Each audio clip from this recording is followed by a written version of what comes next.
Nandito lang naman sa maliit na sling bag na 'to, yung laptop na pag-uusapan natin ngayon. At 'yan ay ang Piccolo Series 81X ng X Plus. So pag-uusapan natin yung napakaliit na netbook na 'to na pwede sa gaming, pwede sa mga everyday na mga task natin like word processing, ganyan, at marami pang iba. So titingnan natin kung sulit ba 'to para sa presyo. So tingnan muna natin kung magkano 'to sa website ng X Plus. So kapag tinignan ninyo yung website ng X Plus, ang presyo nito kapag may kasamang case ay 22,204.45 Pero kung walang case, 21,350.41 yung presyo. So nasa around 850 pesos yung difference ng price kung dadagdagan natin ng case. At ito yung kasamang charger sa box kapag tumating sa atin. So USB-C na siya. Tapos ito yung case na 850 pesos mahigit. Ayan, ganyan lang siya. Pouch lang siya actually. Ayan, no?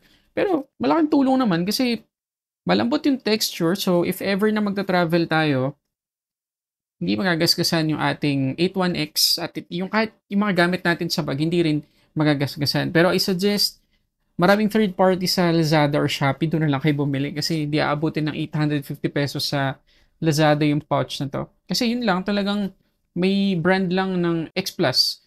Ito ang pouch. Yun lang naman yung kaibahan niya. Okay, so, itong 81X, Piccolo 81X ay 2-in-1 netbook. Yan yung tawag ng X Plus dito sa netbook na to. Kasi pwede siyang gawing netbook or laptop, kagaya niyan. Pwede rin gawing tablet, kasi touchscreen po ito. Ayan. Tapos, marami pa siyang functionalities. Mamaya-maya papakita ko sa inyo. So, ganyan lang siya. 8-inch po siya na netbook. 2-in-1, pwedeng tablet, pwede ring laptop. Okay, so pakita ko muna sa inyo itsura ng netbook na to. Okay, so ganyan siya. Okay, so una kong papakita sa inyo ay yung keyboard. Ayan, kasi siguradong curious kayo sa keyboard na to. So, makikita ninyo na malalaki yung keycaps niya for the most part, lalo na dun sa mga letters. Pero syempre, compressed yan sa ibang mga parts. Halimbawa na lang, yung tab. Sige, hanapin nyo kung nasa yung tab. Okay, wala dito sa gilid, di ba? Nilagay nila dito. Ayan. Tapos, meron tayong function key dito. Siniksik talaga nila dito. So, medyo magkakamali tayo minsan sa pagpindot kasi usually, andito yung control button. Tapos, yung kanyang spacebar ay hinati nila sa gitna. Tapos, ito yung optical mouse niya. Ayan, pwede nating, para siyang ano, alam niyo yung optical trackpad ng mga BlackBerry phones dati. Parang ganun siya. Tapos, yung kanyang left and right na click ay eto. So, pwede kang magkamali na pindutin yung spacebar kapag gusto mo i-click yung mouse. Tapos, yung kanyang power button naman, ayan, merong red accent dun sa ring. Ano naman to? Fingerprint scanner na din siya. So, meron tayong added security dito sa netbook na to. So, kung comfortable ba mag-type dito, sa totoo lang, kung gamitin natin siya kapag naka-laptop mode, medyo mahirap. Kailangan mong gamitin ng matagal para makasanayan mo. Lalo na yung placement ng ilang keys ay napakalayo sa nakasanayan natin mga typical keyboards sa ngayon. However, kung gagamitin natin siya na parang alam niyo yung kapag nagta-type kayo sa tablet or phone na nakaganyan, naka-landscape mode, masarap po siyang gamitin. Okay, pakita ko sa inyo. So, ito yung mouse niya. Ayan. So, open natin yung notepad na lang siguro kasi magta-type lang naman tayo. So, halimbawa ay hello everyone. Ayan. Mas madali siya kasi abot na abot mo talaga. So, again, kung gagamitin natin to ng ganyan kapag nagta-type tayo, kaysa yung nakaganyan ka, para sa akin mas madali. Mas madaling mag-type dito sa netbook na to. So, yan yung overall na itsura niya kapag naka-open. So, medyo compressed yung kanyang keyboard, pero madaming usage pa rin. I mean, useful pa rin yung pagkaka-design nila para makompress yung keyboard para konting-konti lang yung compromise sa mga keys or konti lang yung nawala sa mga keys. Tapos kapag tinignan naman natin yung left side, meron tayong full-featured na USB-C, DisplayPort na yan, pwede rin sa power or pag-charge, at pwede rin sa data transfer. Meron din tayong mini HDMI 1.4 na port, at isang USB-A 3.0. Tapos sa right side naman, meron tayong audio jack, meron tayong USB-A ulit pero 2.0 na lang yan, at meron tayong micro SD card reader. Tapos yung kanyang keyboard ay may ilaw. Ayan o. Pero isang level lang. Nakikita nyo ba na umiilaw? Ayan o. Isang level lang yung kanyang ilaw. So, it's either on or off. Meron din tayong 2 megapixels na webcam. Meron din tayong stereo speakers sa magkabilang gilid nitong netbook. Naka Wi-Fi 6 at Bluetooth 5.2 na rin yung connection nito. At para doon sa mga curious kung gaano ito kakapal, ayan. Parang ano lang siya, iPhone 16 Pro Max na merong case or merong MagSafe wallet sa likod. Ganun siya kakapal. Ayan. Kayang-kaya siya one hand. So, medyo ano siya, para siyang Red Magic Astra. Parang ganun yung form factor niya. Ngayon, kapag ginamit naman siya as Windows tablet, para sa akin comfortable, saktong-sakto yung size para mas ma-enjoy natin yung UI ng Windows kapag naka-tablet mode. Okay na okay naman kahit na nagbabrowse ako sa internet, nagbabasa ng article, ganyan, or kung ano man. Comfortable naman ako overall. Ngayon, kapag naka-laptop mode siya, kung talagang gagamitin natin yung optical mouse, medyo kailangan nating makasanayan din kasi yun nga, yung pag-click ng left ay medyo malayo kumpara dun sa nakasanayan nating mga trackpad. Yung right click naman, kailangan mo talagang bitawan yung optical mouse para lang maklik mo. So, merong mga ilang adjustment na kailangan mong gawin para makasanayan mo yung pag-navigate dito sa Piccolo Series 8 1X. Pero overall, kakaiba man yung experience, pero nakaka-enjoy naman. Ngayon, para sa quick specs ng kanyang performance, itong Piccolo Series 8 1X na nandito sa atin ngayon ay naka-Intel N150 na CPU.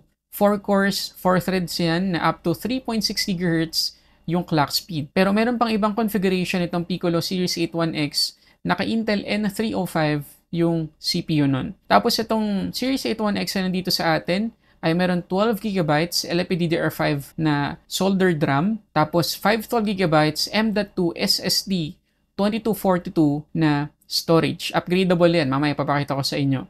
Tapos meron tayong 3,500 mAh na battery capacity at capable sa 200 watts na charging. At naka Windows 11 Pro tayo out of the box. So pag tingnan natin guys, yung ilalim nitong netbook na to, meron tayong easy access para dun sa kanyang M.2 SSD if ever na gusto natin mag-upgrade.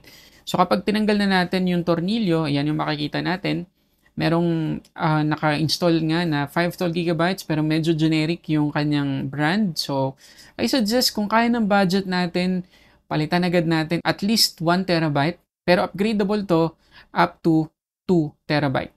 So yun lang yung nakakalungkot dito sa netbook na to, hindi upgradable yung kanyang RAM. So 12GB forever na yun kasi soldered yung kanyang LPDDR5 na RAM. Pero kumusta yung kanyang performance? So tingnan natin. So ito yung unang Geekbench score na nakuha natin. Nakakuha tayo ng 1,276 sa single core score at 3,080 naman sa multi-core score. Pagdating naman sa GPU, nakakuha tayo ng 4,339.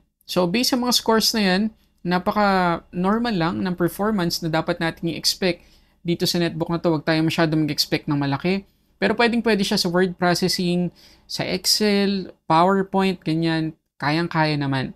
Pero yung mabibigat na mga applications like DaVinci Resolve, medyo struggle na po dito sa netbook na to. Kahit pa 12GB yung ating RAM. Ngayon, sinubukan ko din siya sa gaming. So, unahin natin yung isang game na dinownload ko sa Steam. At yan yung Subnautica. So, naka-medium settings tayo sa graphics. Tapos, gumamit ako ng game controller at okay naman guys. Napaka-smooth naman. Hindi naman ako nahirapan. Hindi ako, alam yun, hindi pilit yung performance. Hindi ko na nakita kung ilan yung FPS kasi to be honest, hindi na ako nag-care kung ilang FPS pa yung makuha ko dito sa netbook na to. Pero ang importante sa akin, yung feels ng game napaka-comfortable pa rin, napaka-playable pa rin. Yun yung tamang term. So, na-enjoy ko kahit medium graphics yung sinet ko, napaka-smooth dito sa Series 8 1X ng X Plus.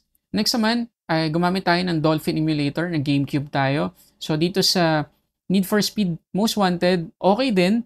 Naka-widescreen tayo, tapos naka 2X yung ating resolution. Okay din guys. Hindi rin na-generate ng alarming hit kahit na nag-GameCube emulation tayo. Okay na okay din. Kahit dito sa Mario, okay din siya. So, kung mga basic games, kagaya ng mga pinakita ko sa inyo kanina, okay na okay para dito sa Piccolo Series 81X. Okay, so yan lahat guys sa mga gusto kong i-share sa inyo tungkol dito sa Piccolo Series 81X ng X Plus. So maraming salamat sa kanila kasi sila yung nagpadala nito sa akin. At ang galing lang, kakaibang experience. Kasi ngayon lang ako naka-experience ng una sa lahat ganito kaliit na Windows laptop na pwedeng gawing tablet. Tapos, ang ano niya ang comfortable. Kasi 8-inch lang. So kahit na hindi ganun ka-smooth ang Windows kapag naka-tablet mode compared sa mga Android tablets or iPadOS tablets, nag-enjoy ako actually. Nag-enjoy naman ako. Tapos meron pa tayong fingerprint scanner dito. Sa ibang mga netbooks or laptops na ganito yung presyo, hindi natin maasahan na meron tayong fingerprint scanner. Pero dito, meron. So nakakatuwa. So para sa akin, may kamahalan siya actually kasi 22,000 or 21,000 kung hindi natin isasama yung pouch or yung case. May kamahalan siya, yes. Pero isipin nyo yung may tutulong sa atin na ganito kaliit na laptop. Unang-una kapag magta-travel tayo, pwede natin tong gamitin kahit nasa airplane tayo kasi kasyang-kasya doon sa maliit na table na ino-open natin kapag nasa flight tayo. O kaya naman, kung magta-travel tayo at ayaw natin ng mabigat na bag, sakto din itong netbook na to. So, ang daming key scenario na pwedeng makatulong sa atin. Itong Series 81X ng X Plus. So, para sa akin kahit na lumampas ng 20K yung presyo nito, sulit siya. Madaming itutulong sa atin. At marami pang products yung yung X Plus sa kanilang website kaya hindi natin pwedeng sabihin na parang hindi sila mapagkakatiwalaan pagdating sa quality. Napakadami na po nilang product.